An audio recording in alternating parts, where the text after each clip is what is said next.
Thank you for joining me for the next session of Dr. Plotzker's Mind.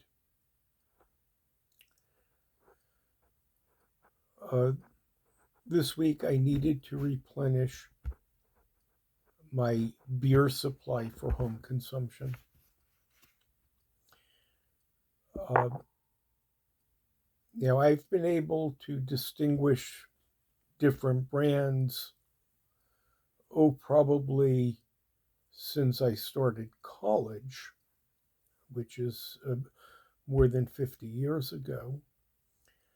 There's a certain fondness that I've acquired over the years, accelerated a bit uh, by the emergence of craft beers of small batch varieties, and also aided a bit by the introduction of a big box liquor store nearby, where I could go in, I could browse, make a selection,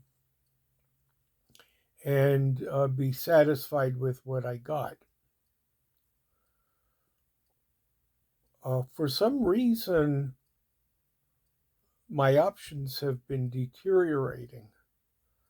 Not from restaurants, but I rarely go to restaurants, but for my home use. The big box store uh, is actually huge. They once had the ability to fill growlers from kegs. I didn't notice that. But what I did notice is a contraction of the selection that once was. The expensive craft beers used to be sold by 6 and 12 packs. Now they're 4 packs, and they run about $10, which I'm not willing to pay, though the price for a restaurant version would be almost that for 1 pint. And while I prefer the smaller varietals and even local varietals when I can get them, the price has accelerated enough that I really limit that to times when I go out and am willing to spend a little bit more. But what has deteriorated is my choice from what I used to get. When I go to Total Wine, which is the largest store in the area, the European uh, section has been dramatically reduced. There are a few Irish brands. You can get small batches of Guinness and Smithwick and Harp. I don't see any other British brands.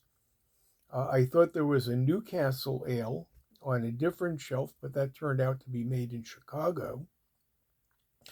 The German beers are mostly Warsteiner.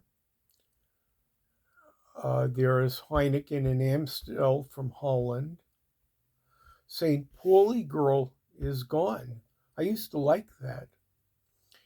I found out, though, that probably the reason it's gone is that it is now made by Anheuser-Busch in St. Louis with a secondary manufacturing facility in Germany.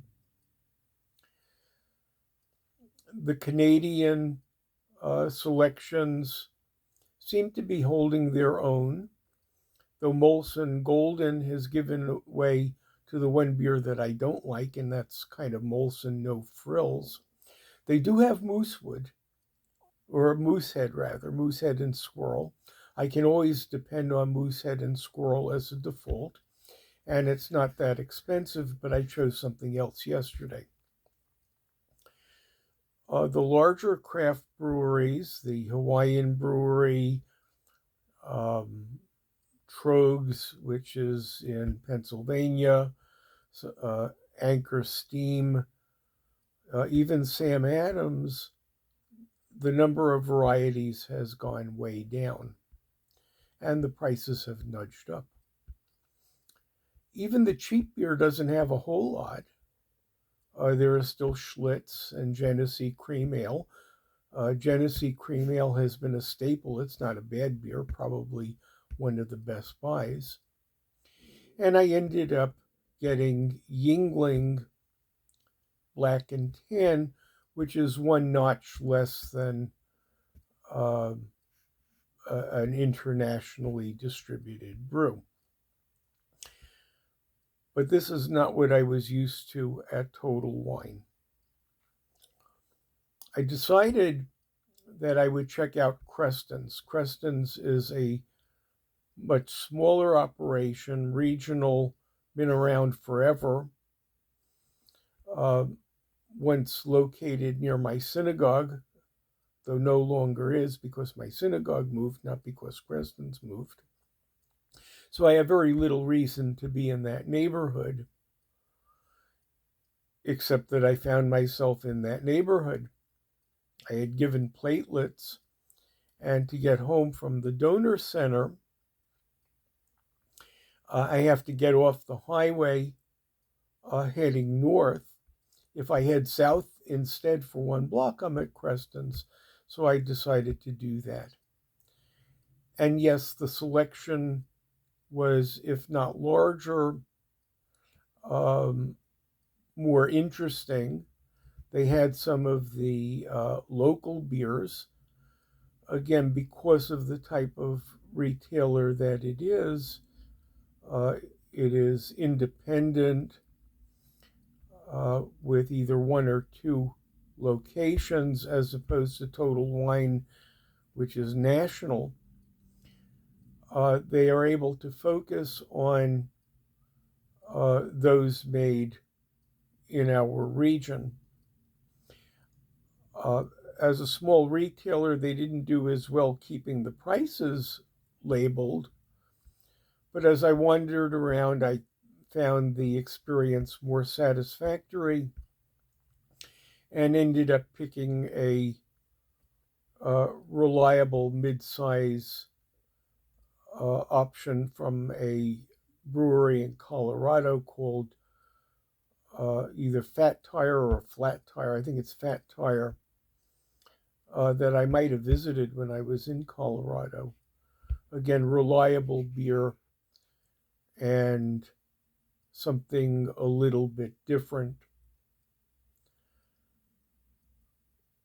But this was definitely a deterioration from what once was. I can look at a few more independent stores, but right now I have 12 bottles of Yingling Black and Tan and 12 bottles of basic Fat Tire that will keep me going the rest of the summer. Thanks so much for joining me for this session of Dr. Plotzker's Mind.